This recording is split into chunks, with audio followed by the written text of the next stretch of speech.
Hi, வாங்க இன்னைக்கு ஒரு சிம்பிளான பணியாரம் எப்படி பண்ணுறதுன்னு பார்க்கலாம். அதுக்கு நான் ஒரு கடாயில் கொஞ்சம் எண்ணெய் விட்டுருக்கேன்.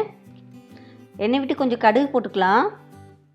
கடுகு போட்டு கொஞ்சம் பொடி பொடியாக நறுக்கின ஆனியன் போட்டுக்கலாம். அப்புறம் பச்சை மிளகாய் போடலாம்.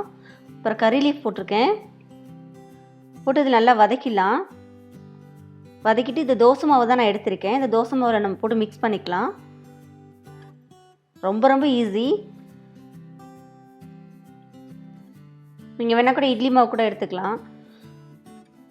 கொஞ்சம் தண்ணி விட்டு கொஞ்சம் மிக்ஸ் பண்ணிக்கலாம். இப்போ நம்ம பணியாரம் ஊற்றிலாம் கொஞ்சம் எண்ணெய் விட்டுக்கலாம். அதில் இப்போ நம்ம பணியாரம் ஊற்றிடலாம்.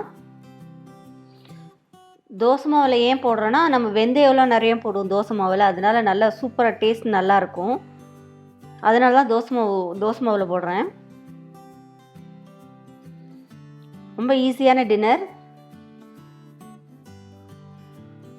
பிரேக்ஃபாஸ்ட் கூட நம்ம இதை ரெடி பண்ணிக்கலாம்.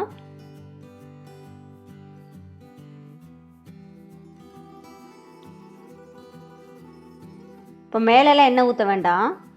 நம்ம திருப்பிடலாம். இப்போ பாருங்கள் எப்படி கோல்டன் ப்ரௌன் சூப்பராக இருக்குது கலரு.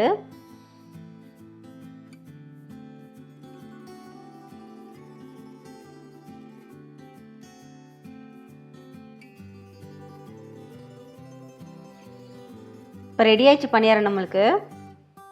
பாருங்கள் பார்க்கவே எப்படி இருக்குது, டெம்ப்டிங்காக இருக்குது. இப்போ தேங்காய் சட்னி வச்சு சாப்பிட்டோன்னா சூப்பராக இருக்கும். எப்படின்னு சொல்லுங்கள். பாய்.